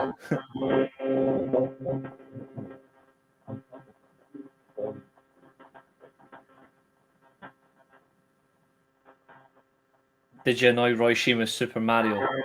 Nah, we just brought the 4 horsemen of the steel chair and pick instead. But then she did have to leave, sadly. But yeah, so Fernando, what we're needing from you is we need you to pick. I need you to go in the WWE 2K25 roster for the game. I need you to pick a talent. Yeah, Josiah, just check you're not signed up on 2 devices. Yeah, that's true. Yeah, Josiah, if you check if you're not on signed into 2 devices at the same time, that's why it might be echoing and shit like that. Yeah. It just always bullies him. But yeah, so Fernando, I need you to pick someone, and then after that, Josiah's going to reveal his pick, and then you're going to get another stream after this show. Have you yet Have you uploaded one of your calls yet? Not yet. I only have it on the PS5. I don't have the PS4 for it.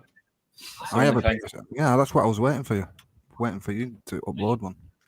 I don't even know which one to choose. Any of them. Just go. I pick you. It's not like I'm just. Yeah, you need to pick. Well, any normal wrestler, so not anyone from SWA. It has to be an actual wrestler, real life wrestler. Yeah, like AJ Styles, Gunter, Jacob Fatu, one of them. Yeah, hold on. You're going with. You want to use AJ Styles? Ooh. Are you sure? Interesting. Are you sure you want to go with AJ? Oh, Pulisic has just scored again. It's 2-0. How's it going, Abdul? I hope you're well. Yes. Good thing I didn't add Napoli to my bet then, because that would not have been pretty up. Right, are we getting into the global title match now, boys? Yes, we are. Yes, we are. A match with a lot of contention going into it between. And I was just going to say this: the best spear in the business is not Bron Breakker. Gene Blast. Gene Blast all the way. It's good one. His spear is Absolutely ridiculous. I wouldn't even take that in, and I wouldn't even take that move. Oh, me neither. Okay, so Fernando's picked AJ Styles then. Interesting. So that's after this show. I'm looking forward to that now. I actually wonder who you're gonna pick for this, but yeah, the global title match was good, but also very confusing. That table spot was horrible, though, wasn't it? Yeah. Also, when did the bell actually get run? I don't know. They were swinging chairs before the bloody match fucking started, didn't they? Fucking idiots. I fucking love when that you get. shit, man. I love when you get chairs being used like lightsabers. I love it. And fucking Gabe and Shingo were doing it as well. That's just ridiculous. Two beastie men doing that. Absolutely, so much power in their swing as well. It was so. They've good. got really good chemistry as well, them two as well. Yeah. Maria says very confusing. Absolutely, it is. Yeah. But it's why we love it. Mm-hmm. I don't care, bro. Anybody else that she's with, sorry, you're dying. Gabe Kidd retained against Shingo. It was a pretty good match. Yeah. Who's next for Gabe Kidd, though? That's the thing. Yoshisuji. It was. After the match, Gabe yeah. and Shingo shook hands, and then Yoshisuji came out, and seemingly he's going to be the next challengers. He wants his belt back, but I agree with you though. I think he's fucked himself over. Yeah. And I guess that leads us perfectly. Into the main event, which was Zack Sabre Jr. and Ren Narita. Yeah. And usually I don't have a lot to say about Ren Narita matches. But I'm going to make a point to say that I'm absolutely sick of him being considered a main event wrestler. I know why. I know why you say this, because House of Torture tactics again, isn't it? Exactly. Probably is the reason. When Ren Narita wrestles submission-based wrestling against Zack, he's a good wrestler. But when House of Torture come in and cheat, as they do, which a heel faction obviously needs to do, then it gets kind of boring, doesn't it, really? Yeah. It's like the House of Torture tactics only really work for Evil because it's almost endearing at this point because it's happened for so many years. Does Ren still use that push-up bar? Yep, Yes, he used it in this match. I thought Cobb broke it. I thought Cobb broke the thing. He did. No, he broke the normal one, and so this one's a steel bar. Oh. The way he used it tonight, though, this morning was brilliant. Like, if you actually look at the way he actually done it, I can't fault him at all. Like, it was really good. Also, as well, the global title match went 21 minutes 37 seconds. The main event went 29:24.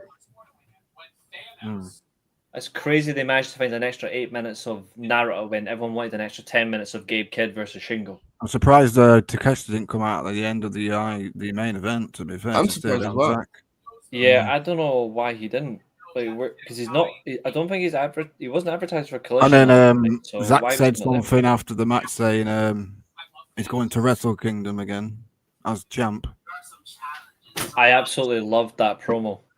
Well, press conference in fairness, but also promo. Like, what he said was outstanding.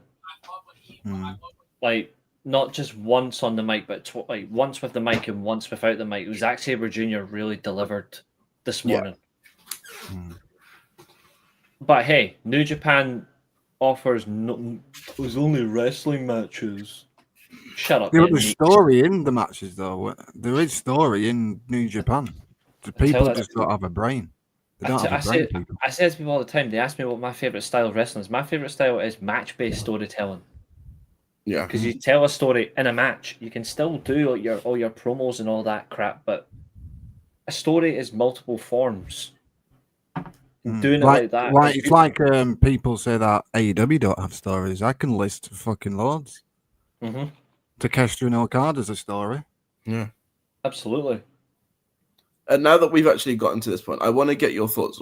How do you think the world title picture is going to look for Wrestle Kingdom? Because my initial thoughts on that have changed completely now following today. I think Takeshita against someone. So you still think Takeshita wins the title? I think Takeshita beats Zack at King of Pro Wrestling, and then Takeshita faces Yota Tsuji probably. Because that was my initial thought. But now that we know that Goto is coming back, I think that the plans have completely changed now. Goto and Takeshita, you're saying? No, I think Zack Sabre Jr. versus Takeshita. So I think it's Takeshita and Yota Tsuji at Wrestle Kingdom. I think it's going to be Takeshita and Gabe Kidd at Wrestle Kingdom.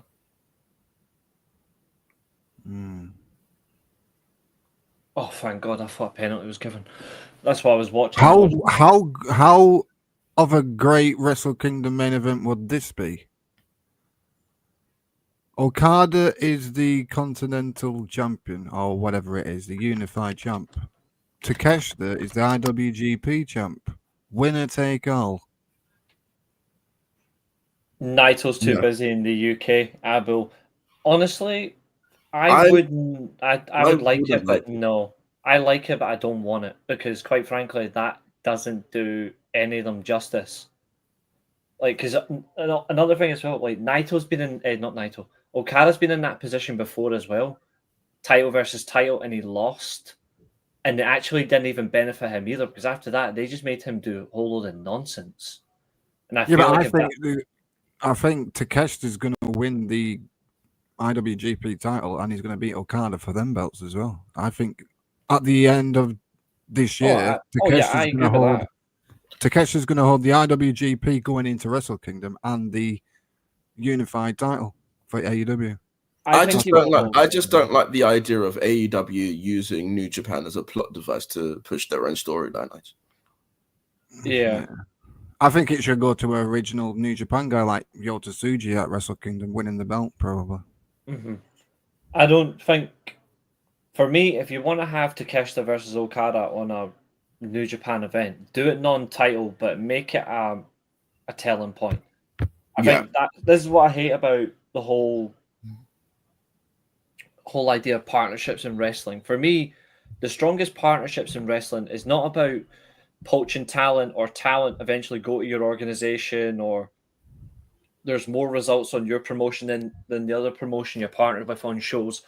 For me, the best partnerships are when you actually see talent benefit, the talent gets spoken about equally, and no titles change. You don't need to do title matches, but you have the champion versus champion decided in the best contest.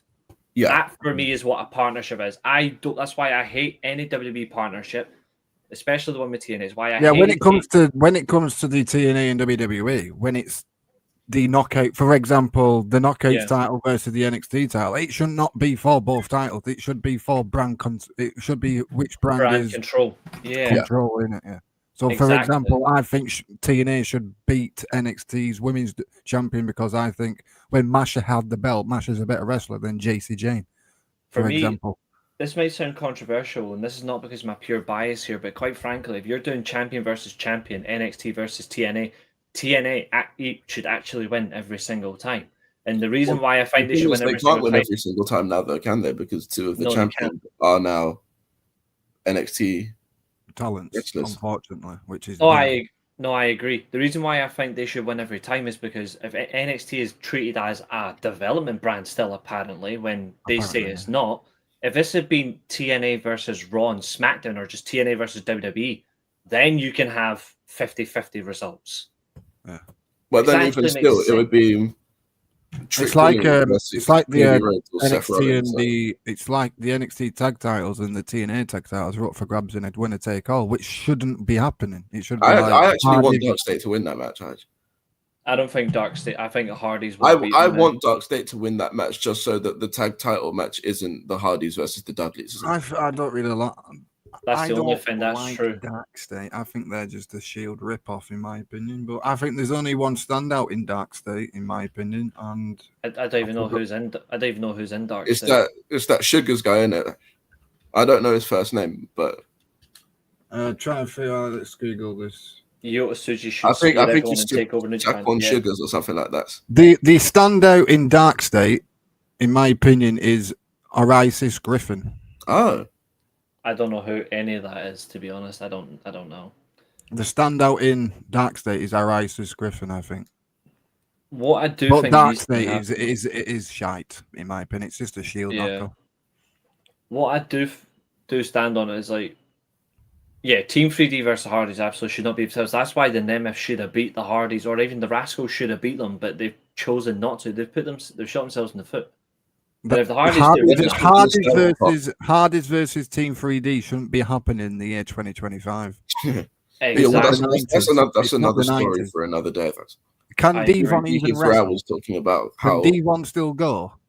He looks like he's in allegedly. good shape. He looks like he's in good shape, and he's been doing DDP's yoga for the best part of a year. Well, if he's So doing DDP yoga, then he's doing something right, isn't he? He might be perfectly fine, but I'm not trusting Devon in a ring. I'm not trusting that fat cunt Bully Ray in a ring. Isn't he still like a world champion or some promotion? What House of Glory? Crown Jewel or something. I think he lost it to. Did he lose it back to Zilla? Did he lose it back to Zilla? Because he beat Zilla for it. Let me just Google this. See if he actually, if he lost it back to him, I'll laugh. Yeah, he did. Wow. He did as well. Wow. Yeah, the Crown Jewel Championship. Yeah, Zilla beat Bully Ray in Philadelphia event. So he 23 days ago. So he beat him for it, and he lost it straight back to him. What's the point?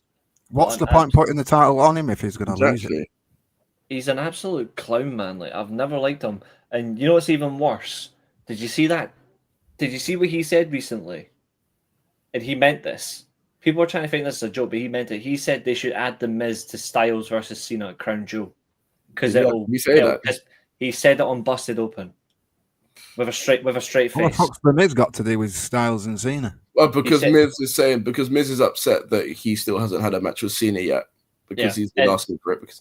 And it'll generate heat, is what Bully said. And I'm like, Bully, do you even know what heat is, you fucking spanner?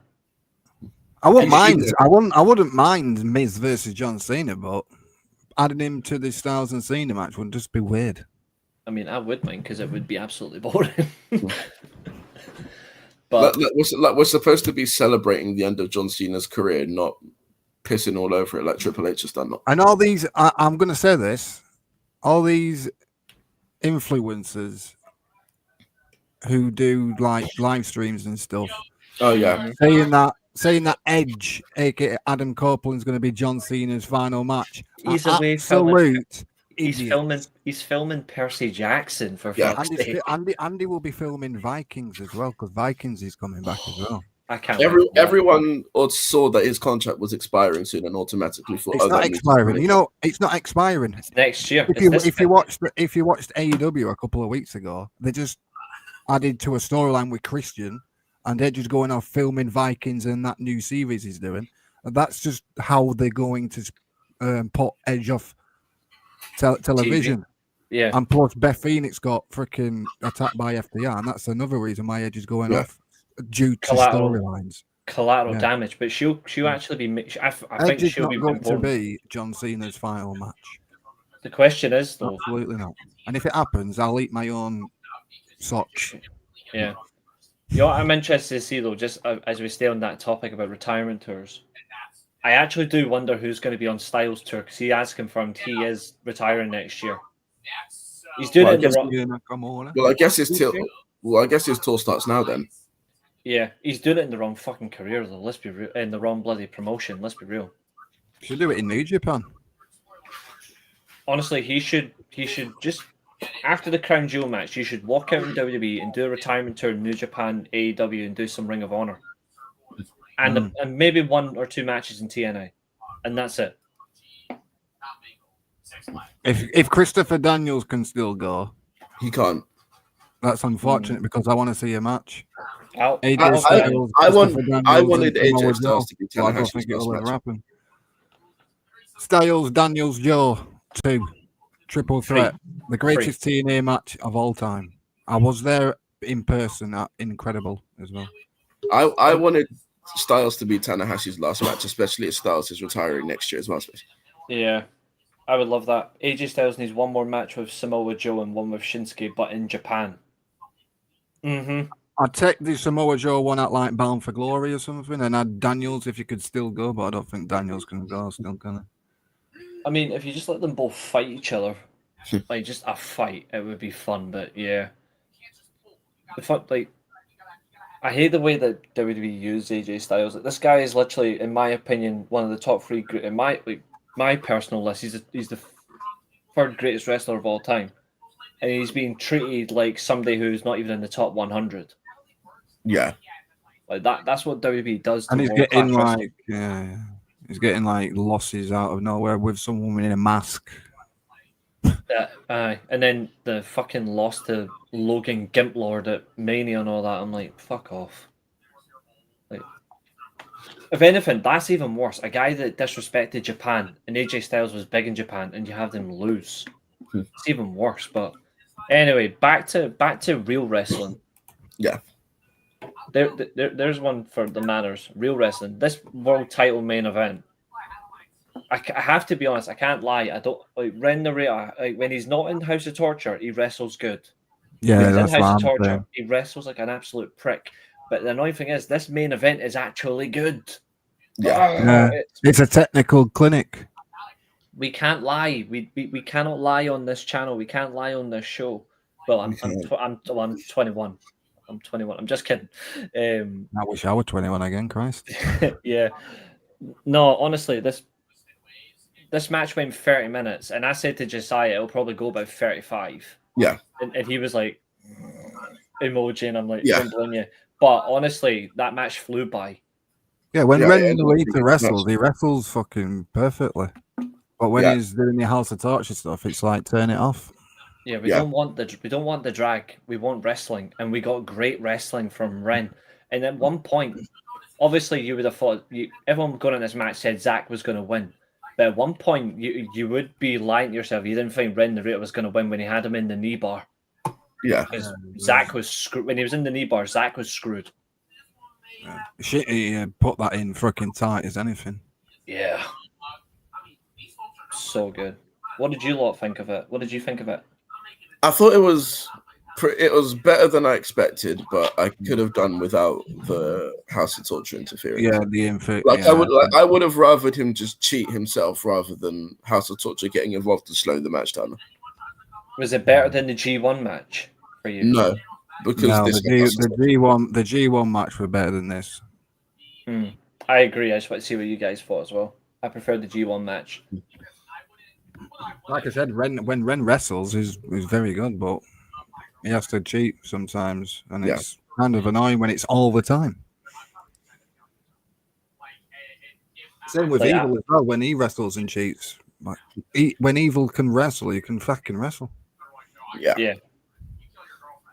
And that's the thing. Like people think, like they only cheat because they can't wrestle. No, they can legit wrestle. Yeah, they can. It's just shit to see it. Did you see Ren Narita's television title reign? That was a good reign. Yeah, if you look at it, when he wasn't in any faction or anything, when he was on his own with, I think he was watching over him. Shibata just watching over him. Yeah, unaffiliated. It was good then. Yeah. Ren Narita honestly should be still with the unaffiliated. The likes of Shingo, Narita, and Tsuji, like just watching over New Japan would be so much better. but he's wasted in that faction. He doesn't fit. I like the video package when he comes out. The entrance, it reminds me of the Resident Evil logo. Yeah, I agree. Yeah, Like the classic Resident Evil logo. yeah, they're the classic one. Yeah. No, none of that modern bollock remake that they've got of it. It is really good. I just need New Japan to release my boy's theme now, and then it's a good day. They need to release the theme, man. They need to put Bumberclot in the song. Another thing, when Yuta Ice just runs up and does that knee strike and he shouts fucking Bumberclot, that's fucking amazing. Yeah. It's fucking I just want to know who taught him that. He was in England. He was excursion first in England in Rev Pro, and then he went to Holland, and then he went to Germany in WXW. And he won I need to know who taught him what that word means. He probably taught it off Luke Jacobs in Rev Pro, probably. He says it a lot. That would make sense. Yeah, he says it a lot. Jacobs probably taught him how to say it. It was he actually speaks very good English as well. Yeah. You know what we need? We need in just a 5-minute conversation. We just need Zack Sabre Jr. having a conversation with Yuto, because you put them together, it's going to be constantly the conversation of prick, cunt, Bumberclart. It'll be the lot. Yes. It's the fact that Zack I think TMDK would be fucking amazing. To be fair, it's the fact that he kept saying Zack in his post match. On the mic in Japanese, he kept saying cunt in Japanese, and when he did the post-match presser backstage drinking beer, he was saying cunt in English. Yeah. I'm like, how much of an insult can Zach be? Isn't Did just like it. Did you hear about Yuta Ice's post-match comments as well? I did not. What did they say? So he said he's putting the entire IWGP tag division on watch. He's saying you can watch this space. He says. And he said it in English as well. I'm very surprised. I was like, okay. He is really good. And we're getting a lot out of it. And Oscar's good as well. They've got them two are really good together, man. Yeah, I like their team really much. It's a good team. The theme bangs as well, though. The theme is just ridiculously good. Mm-hmm.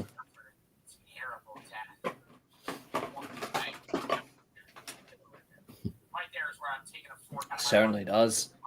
So what's the next event for New Japan now? It's King of Pro Wrestling. Yeah. King of Pro Wrestling on October 13th. Unless you want to count that Taiji Ishimori pay-per-view that. They always do it.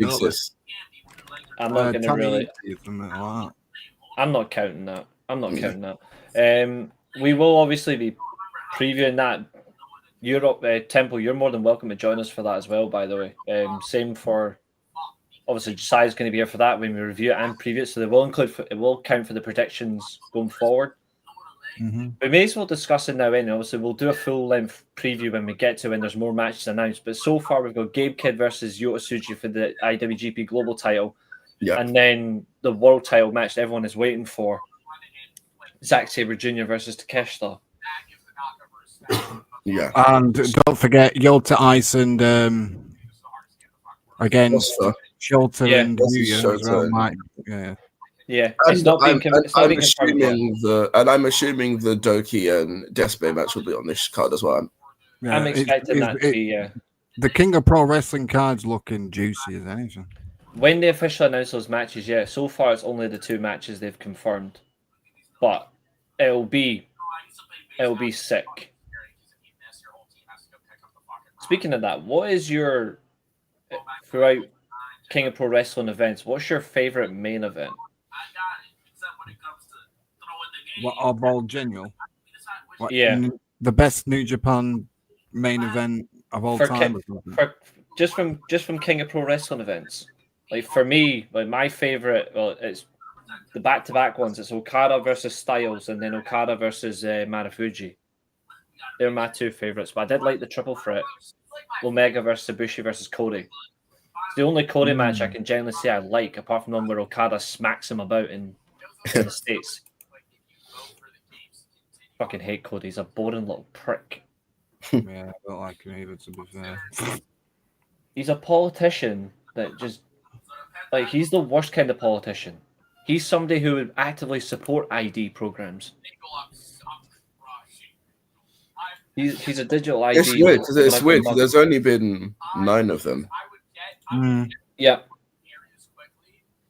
There's only been 9. Yeah, they stopped it away for a while. I'd probably say my favorite's AJ Styles versus Tanahashi.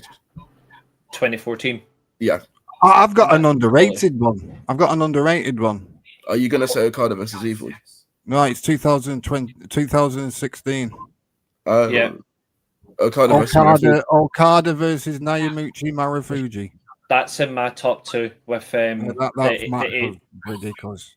The the AJ versus Okada one from 2015, and then Okada versus Marufuji back to back is like my top 2.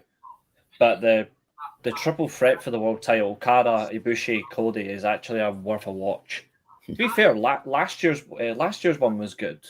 The only reason why I said the Okada and Marufuji because in 2017 they did that Noah and New Japan invasion angle, didn't they? And it was actually done properly. As well, yeah, they did that good. When Suzuki Gun was invading Noah. Oh, that was so good. To be fair, like Noah's actually partly responsible for one of my favorite wrestling moments. And why Noah even in relation with NXT for? I don't have a clue. Because is that still a thing, by the way? Yeah, because in one of the talents in Noah is called what's he called? Nobu is in NXT and he's tagging with Josh Briggs. In a moment, they're not a tag team anymore. They split ages ago. That's why I don't watch NXT. they're still doing matches together over in Noah, but Noah should not have anything to do with them at all. Noah's too serious for NXT. Talked about Noah. Massacre to me is he beating? Is he winning the title? No chance. Kenta's not losing to Kitamiya now. I think it won't be Kaito though. After that, it won't be Kaito. I think it's going to be when he returns from injury. Osawa's taking that belt back. Osawa's is ridiculously good. Osawa's our guy. We love Osawa on this channel. I think he should be the fat camera guy that beats Kenta personally. I want Owada-san to win the national good. title or something like that. Is he good enough for the juniors, or is he a bit built for that? You reckon? Oh, he's good for it. Yeah, he's good for it. I think we were talking the other day in the Discord. I think Jake Lee's returning to Noah, not New Japan. I thought he was going to return tonight. Jake Lee. I think Jake Lee has got some business to take care of in that one. Your favorite was Shibata versus Okada. That's Sakura Genesis. That was shit hot though. That was isn't that the one that Shibata nearly died in?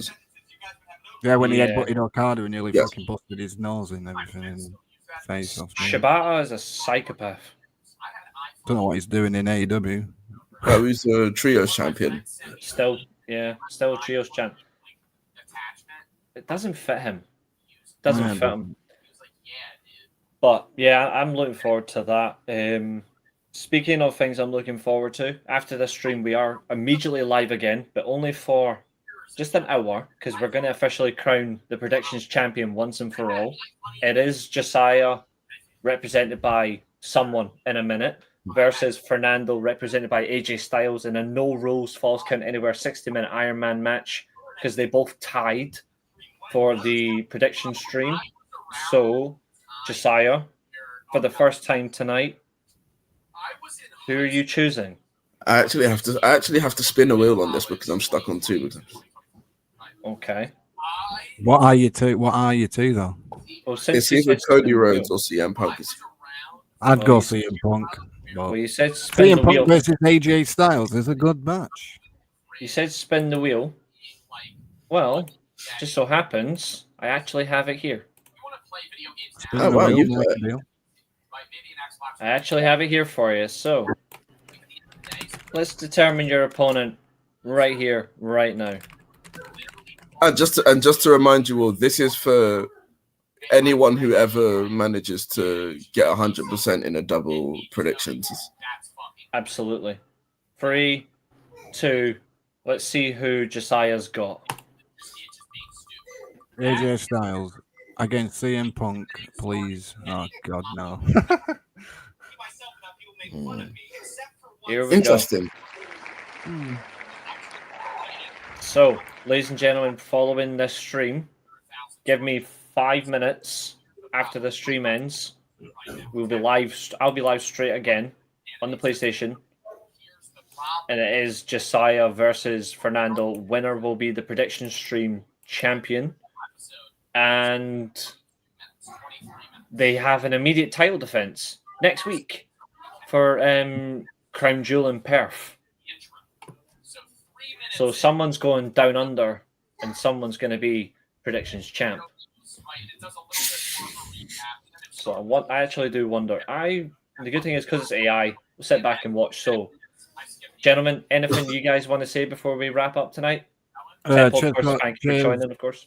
Just cheers for having me on, mate. love New Japan, and we need more New Japan wrestling and less bullshit. Yes. We don't just need New Japan. We just need Japanese professional wrestling as well. I guess yeah. Yes. Nowhere New Japan, Dragon Gate. You know what we're going to do, actually? Where's the YouTube link? Where is it? There it is. 2 seconds. I'm going to do something for everybody. Do we have to predict Crown Jewel? Unfortunately, yes. Fuck off with that shit. Exactly. That right there. That. Yeah. Fuck off with that shit. Spot on.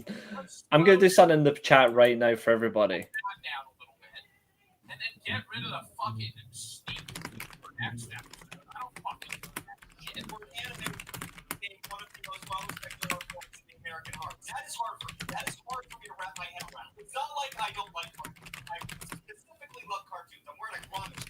I quit MHA because Next week's Dragon Gate, Dead or Alive. If you ever watched Dragon Gate, I will be watching. And I've put in a very special poll in the chat for everybody. it was the end of the world. And most of the things that he actually did deal with were the end of the world. Any normal 1 vote already. Love it. I put in the chat a poll that actually I'm kind of happy with.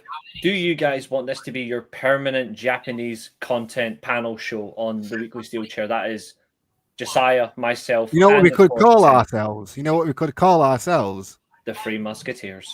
No, it's something better. It's, Go on. the faction's no longer in New Japan. LIJ. No, Fuck. just 3 guys. Ah, Just 3 Yeah. guys. Ooh, ooh. Just 3 guys. There you I go. like it. There you go. So, Temple, if you want to join us for every Japanese show that we do, you are absolutely more than welcome. Josiah's on all the time anyway because he gets to run that. But in the circumstance, if you guys want this to be your permanent panel show for Japanese content, that includes Noah. We can do Stardom if you want that as well. I mean, I actually think we should because it's women actually Yeah, getting wrestling. my wife does watches Stardom. That's the only wrestling she actually does watch, really. She's more than welcome to join us anytime as well. If she wants, Yeah. more than welcome at any time. But, ladies and gentlemen, before we get here tonight, I just want to say thank you to Jesus Habu. ah. The Golden Lovers Triangle. I think we will. I think we will. 100% votes from everybody. Yeah, it's official. Temple's now officially part of the team. Welcome. Absolutely. Thanks for having me, So, love, yeah. ladies and gentlemen, before we get out here tonight, I just want to say one last thing. Thank you to everyone who's been tuning in. We are on the road to 500 subscribers. This is the 803rd video, I think, on the Steel Chair, which is mental. Obviously, I appreciate everyone who's supported us for the past couple of years. It's really great. We are close to the 4-year anniversary show as well for the Weekly Steel Chair. That's a couple of months away. We're approaching that very fast. We will be back doing more content, but if you want me to do WWE reviews, pay-per-view, yes. TV, I have something that might sum up my response to that. We do not care. We do not care. We do not care. We do not care. We do not care. We do not care. It will not happen. Absolutely. And as we close the show tonight, guys, I will be live again in 5 minutes, which is 9 o'clock UK time, for Josiah versus Fernando Predictions Championship on the line. AJ Styles versus Cody Rhodes. And all I recommend is like this video, subscribe to the Weekly Steel Chair, subscribe to TemplePlays, and do check us out. But in the meantime, Can I always just make say sure one more thing? Can I say you- one more thing as well? you can indeed. When it comes to professional wrestling, if it isn't your cup of tea, let somebody else drink it. Absolutely. I love that. And on a 2-hour stream, we say thank you. Go and get some food.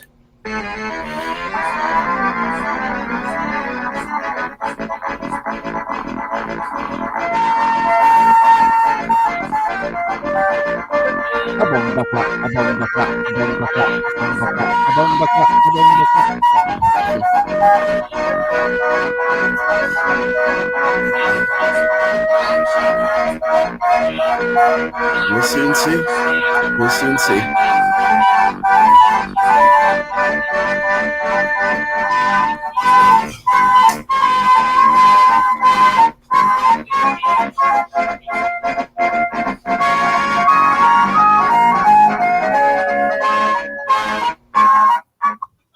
And with that, we thank you. We will see you in 5 minutes. Who's going to be the predictions champion?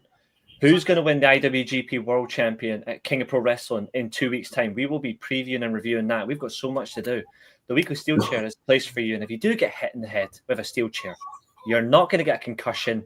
You're just going to come back here. And exactly, do a Samoan, no sell. But in the meantime, Do a we will see you Masa Tanaka. do a Masa Tanaka, or do a Suzuki special. Fly high into the sky. We'll see you later on. Bye-bye. Take care. And today, our time comes to an end. This has been another exciting stream. Thank you very much for watching. And also, remember, if you get cracked over the head with a steel chair, you're not going to get a concussion. You're just going to come back here. Goodbye.